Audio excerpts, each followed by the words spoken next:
Magandang tanghali po. Oras na para sa maiinit na balita. Wala na raw urungan ng laban ng mag-asawang Claudine at Raymar Santiago laban kay Montulfo kasunod ng paghahay nila ng reklamo laban sa kolumnista kahapon. At dahil apektado na raw ang mag-asawa sa pagbabanta ng mga kapatid ni Tulfo sa telebisyon, humingi na sila ng 24/7 na security mula sa mga pulis. Balita hatid ni Nelson Canlas.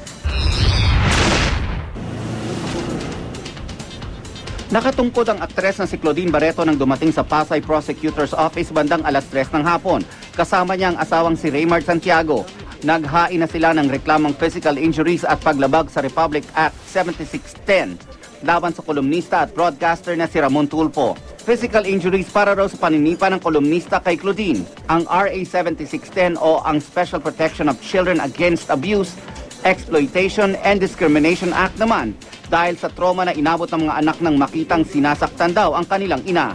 Actually, if you look at the brighter side, it's a welcome development na nag-file na rin siya because that shows respect to the legal process na yung kanyang mga reklamo dadaan niya sa korte. Kaya sana doon na rin po na lang natin paglabanan, no? Sa korte na lang paglabanan yung kasong ito, hindi na sa labas at para hindi na po magkasakitan pa. Nung Lunes, sinampahan ni Tulfo ang mag-asawa at ang kaibigan nila ng mga kasong grave coercion at physical injuries. Ayon sa mag-asawang Raymar at Claudine, nagpapasalamat daw sila na sinabi ni Senator Miriam Santiago na ayusin ang gusot pero wala na raw itong urungan. Ang masakit daw na nangyari sa kanila, ang ginawa raw kay Claudine ni Tulfo at ang epekto ng masamang karanasang ito sa kanilang mga anak.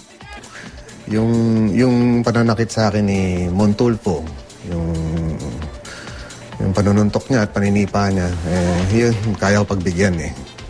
Kaya kong patawarin siya, pero yung ginawa niya sa asawa ko, ang tuwing pinipikit ko yung mga mata ko, parang di ako makatulog eh, kung palulusutin ko yun eh. Hindi rin daw dito nagtatapos sa mga gagawing aksyon ng mag-asawa. Hindi rin daw nila palalampasin ang mga pagbabanta ng mga kapatid ni Tulfo sa programa nila sa TV5. Sasailalim daw sa counseling ang mga anak ni Raymar at Claudine. Pinipilit daw ng pamilya nila na mamuhay ng normal sa ngayon. Pero ang isa sa takot nila ay ang kanilang seguridad. Hindi na mga minsan na yun sa mga death threats na yan eh. Ayun na, nananawagan ako sa mga taong bayan. Diba?